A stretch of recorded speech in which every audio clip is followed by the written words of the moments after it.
The night was silent, too silent. The moon hung over Judah like a silver blade, casting long shadows over the frozen hills. Then came the roar, deep, savage, shaking the village to its very core. A lion, hungry and driven from the wilderness, stalked the outskirts, its eyes glowing like embers in the dark.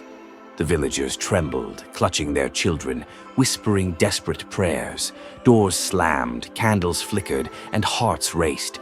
No one dared to step outside, no one, except one man. A young soldier, barely more than a boy, stepped forward. His name was Benaiah, son of Jehoiada, a man destined for legend. He carried no sword sharp enough for such a beast, no shield to block the claws of death. Only courage. The lion vanished into a deep pit, and before anyone could scream, Benaiah leapt in after it.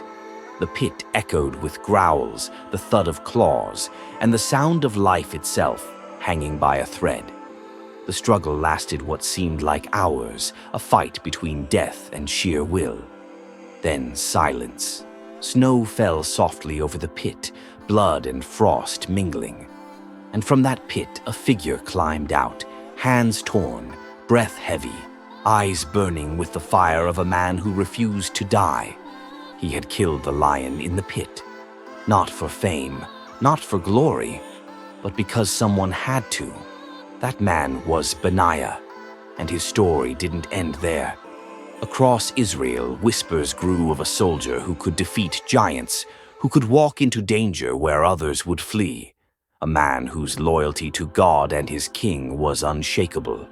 Soon he would face an Egyptian giant, a rebel in the palace, and battles that would test not just his strength, but his faith. Benaiah's courage was not born from arrogance, but from a heart that chose to stand when all others fled. Tonight, you are about to witness the story of the Bible's most feared soldier, a man who leapt into a lion's pit, faced giants on the battlefield, and became the commander of Israel's entire army. His name was feared by enemies, respected by kings, and remembered through the ages. If you're ready to see courage like you've never imagined, hit like and subscribe, because the story of Benaiah is about to begin. From this night, this moment, Benaiah's journey unfolds, from the frozen hills of Judah to the halls of kings, through battles, betrayal, and obedience to God that would etch his name into history. He did not fight for himself. He fought for purpose, for loyalty, for God. And tonight, his story comes alive. The desert was silent that night. A cold wind swept across the rocky terrain of Judah, carrying with it the scent of dust, sweat, and fear. The villagers whispered in the shadows of their homes, praying that their prayers would reach heaven before danger did, for they knew something dark lurked beyond the edge of the village, something alive, something hungry.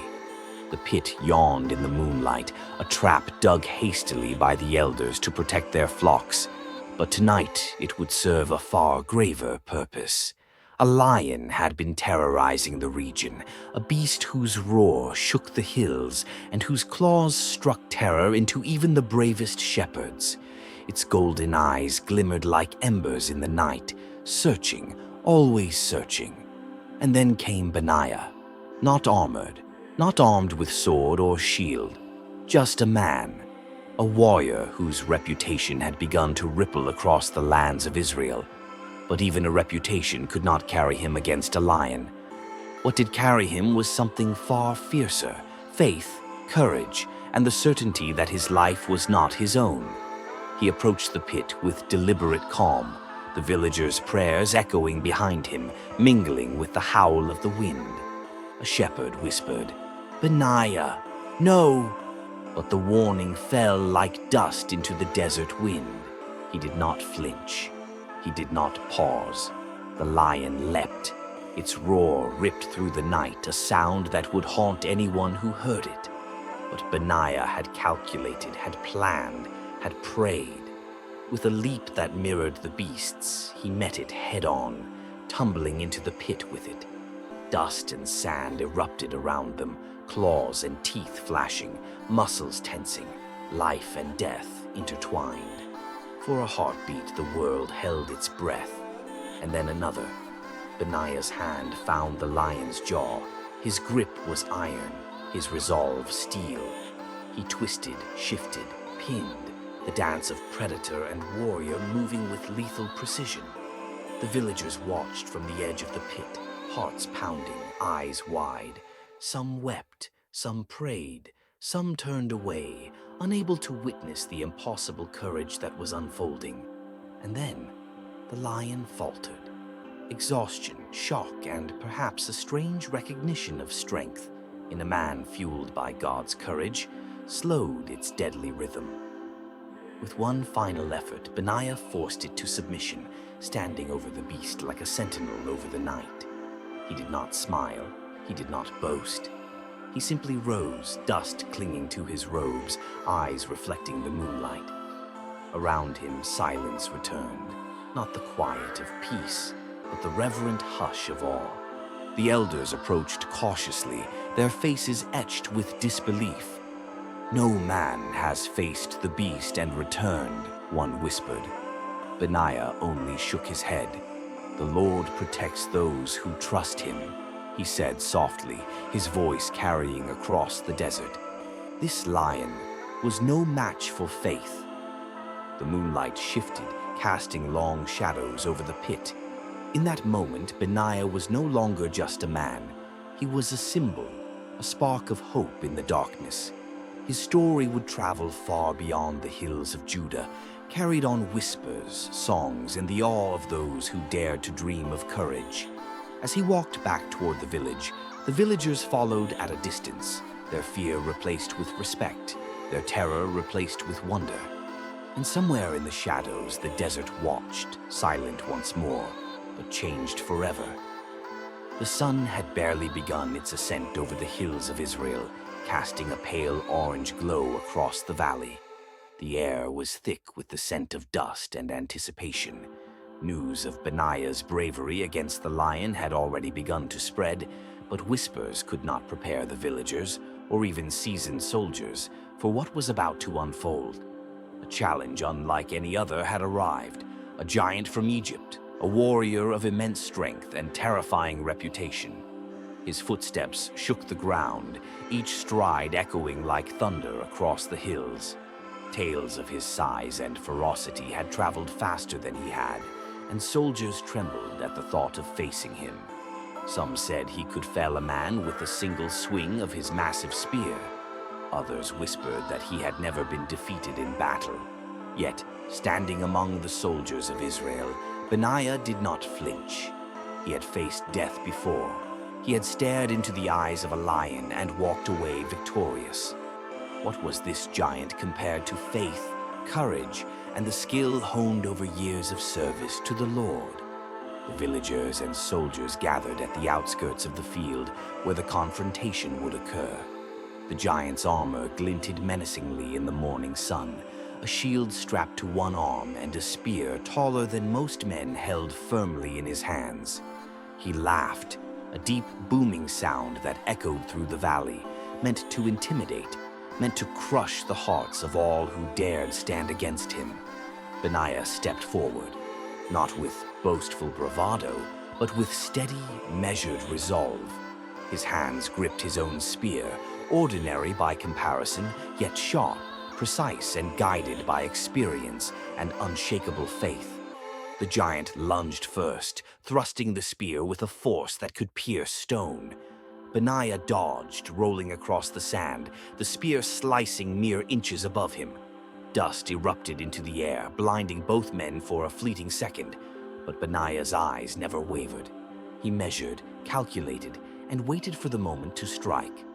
Time seemed to slow. Each movement, each breath, each heartbeat stretched into eternity. The villagers watched, holding their breath, as if the world itself had paused to witness this duel. With a sudden burst of energy, Benaiah charged. He twisted the spear, catching the giant off guard. The clash was violent, a blur of motion and sound, sand and steel flying in every direction. The giant swung with terrifying might, but Benaiah ducked, rolled, and pressed forward, relentless, his faith stronger than any muscle. And then the moment came. With a precise, calculated strike, Benaiah thrust his spear upward, piercing through the giant's defenses. The colossal warrior staggered, disbelief and shock painting his face. Before he could recover, Benaiah pressed his advantage, striking again and again until the giant fell, crashing to the ground with a force that shook the earth. Silence followed. Not the silence of peace, but the stunned awe of those who had just witnessed the impossible. Benaiah stood above the giant, breathing heavily, the morning sun catching on his sweat and dust-covered skin. A warrior forged not just in strength, but in courage and unwavering faith. The villagers and soldiers approached cautiously, eyes wide with reverence. No one has ever defeated him," one soldier whispered, his voice trembling. Benaiah shook his head. Victory comes not from size or strength, but from faith and courage. The Lord gives power to those who trust him. As the sun rose higher, casting its golden light over the battlefield, Benaiah's name began to echo beyond the hills, carried by the whispers of those who had witnessed a man do what seemed impossible. He had faced a lion, he had faced a giant, and he had emerged victorious. Yet, even in victory, there was no arrogance, only a quiet, steadfast resolve. The morning mist still clung to the rolling hills of Israel as word of Benaiah's victories spread like wildfire. By the time he returned to the city of Jerusalem, the streets were alive with whispers of awe and respect. Soldiers and commoners alike spoke of the man who had faced a lion and a giant and emerged victorious. But Benaiah's eyes were not on the praise of men. His gaze was fixed on something far greater: duty. Inside the grand hall of King David, torches flickered against stone walls carved with the history of Israel's victories. The king himself sat upon a throne of polished olive wood, his beard streaked with silver, his eyes sharp as ever. The room hushed as Benaiah entered, the clinking of armor the only sound breaking the silence. King David rose, his voice commanding yet gentle. "Benaiah, son of Jehoiada, your deeds have reached my ears. Tell me, what drives a man to face death so willingly?" Benaiah knelt, bowing low. "My king, it is not for glory that I act, but for the Lord's purpose. Strength without faith is nothing. Courage without righteousness is hollow. I serve Israel, yes, but I serve the God of Israel first." A murmur passed through the hall. Soldiers shifted uneasily. Few had spoken so boldly in the presence of the king. Yet, David's eyes glimmered with approval, recognizing the rare combination of fearlessness and wisdom. "You have shown bravery beyond measure," the king said, leaning forward, his voice low but powerful. "But Israel faces enemies on every front: Philistines in the west, Moabites to the east, Edomites to the south. I need men I can trust, men whose courage is matched only by their faith. Men like you, Benaiah." Benaiah lifted his head, determination burning in his eyes. "I will serve, my king, wherever you command. Whether it be on the battlefield or in the shadows of danger, I will not falter." David's gaze swept across the room, then returned to Benaiah. "Then you shall command my elite troops, the warriors who serve at my side, the ones feared by our enemies. They will follow you. Lead them wisely, Benaiah, for Israel's fate may rest upon your decisions." The weight of the responsibility pressed upon him, yet Benaiah accepted it without hesitation. Here, in the king's hall, he was no longer a solitary hero facing beasts or giants. He was a commander, responsible for the lives of men and the security of a nation. The thrill of battle was now tempered by strategy, loyalty, and the knowledge that every decision could tip the scales between victory and ruin. As Benaiah trained with the elite soldiers over the coming days, the scene shifts to rolling fields and training grounds. Arrows whistle through the air, swords clash, and shields rattle with the intensity of preparation. Benaiah moves among them, a master of both skill and morale, correcting stances, instructing, inspiring. Every action is deliberate. Every command carries authority earned through action, not mere rank. The soldiers learn quickly that their new commander is no ordinary man. He leads by example, sparring with them, demonstrating tactics, showing that fear can be faced, giants can be defeated, and faith can guide even the most dangerous of battles. He instills not just skill, but confidence, an unshakable belief that under God, Israel can withstand any foe. One evening, as the sun dips behind Jerusalem's walls, casting long shadows across the city, Benaiah stands atop the ramparts with a handful of his trusted soldiers. The city below hums with life, but his eyes are fixed on the horizon, watching for threats, plotting strategies, imagining battles yet to come. Here, history is not just told, it is written with the courage of men willing to do the impossible. The camera pans slowly across the training grounds, soldiers sparring, Benaiah's eyes scanning, calculating, commanding. The sun sets in fiery hues, painting the city with the promise of tomorrow's challenges. This is the forging of a legend, a man whose courage would be remembered, whose leadership would shape Israel's destiny, and whose faith would define the path of every soldier under his command. The scene ends with Benaiah standing alone, silhouetted against the setting sun, spear in hand, eyes fixed on the distant hills where battles await. The quiet determination in his stance speaks louder than words. He is ready for whatever comes, for the God of Israel is with him, and with him no enemy is too great. The night fell over Jerusalem like a velvet curtain, cloaking the city in shadow and silence. The moon rose pale and cold, casting ghostly light across the streets, the city walls and the training grounds where soldiers now rested, weary from the day's drills. Yet beneath the calm, an ominous tension simmered. Rumors of betrayal and plots reached the king's ears, and whispers of danger crawled like shadows across the palace corridors. Benaiah paced quietly in the hallways of the palace, his armor removed, but his mind sharpened like a blade. The king's trust had placed a weight upon his shoulders that went beyond mere physical battles. This was a night where cunning, strategy, and courage would be tested, not against beasts or giants, but against men who craved power and would spill blood for it. If Benaiah's story inspires you, hit like, subscribe, and share. Suddenly a messenger arrived, breathless, eyes wide with panic. "Sir, assassins! They strike under the cover of darkness. They seek the crown." The words hit like a spear. Benaiah's jaw tightened. This was not a duel to display strength. This was a war of shadows, a game of life and death in which every decision could cost the kingdom. He moved swiftly, gathering his elite soldiers. Tonight, no man walks unaware. Every corridor, every gate, every shadowed corner must be guarded. We protect the king, we protect Israel, and we will not falter. His voice was calm, but it carried the authority of a man who had faced lions, giants, and the chaos of war. Outside, the city was eerily quiet. Torches flickered in the wind, throwing dancing shadows across the stone streets. The air smelled of dust, sweat, and the faint tang of blood, a harbinger of the violence to come.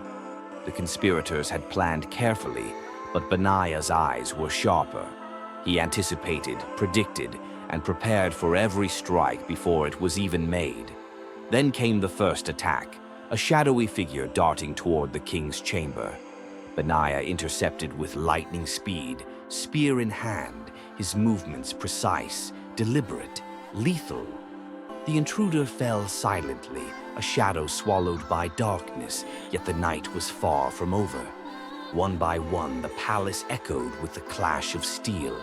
Benaiah's soldiers fought with ferocity, inspired by their commander's courage. Blood and sweat mingled in the torchlight, painting the marble floors with the grim reality of power and betrayal.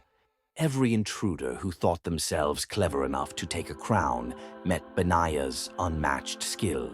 Amid the chaos, Benaiah's mind raced, calculating, commanding, leading. He moved like a phantom, appearing where danger was greatest, turning the tide of battle before it could even take hold. He struck with the precision of a seasoned warrior, yet every strike was tempered with strategy.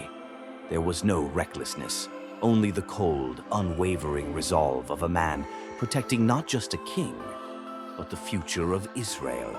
The battle reached its climax in the royal chamber, where the conspirators, realizing their plot had failed, made one final desperate attempt. Benaiah met them head-on, his spear flashing in the torchlight, his eyes burning with determination. One by one, the men fell, their dreams of crowns shattered beneath the might of Israel's most feared warrior. When the last intruder was down, silence returned.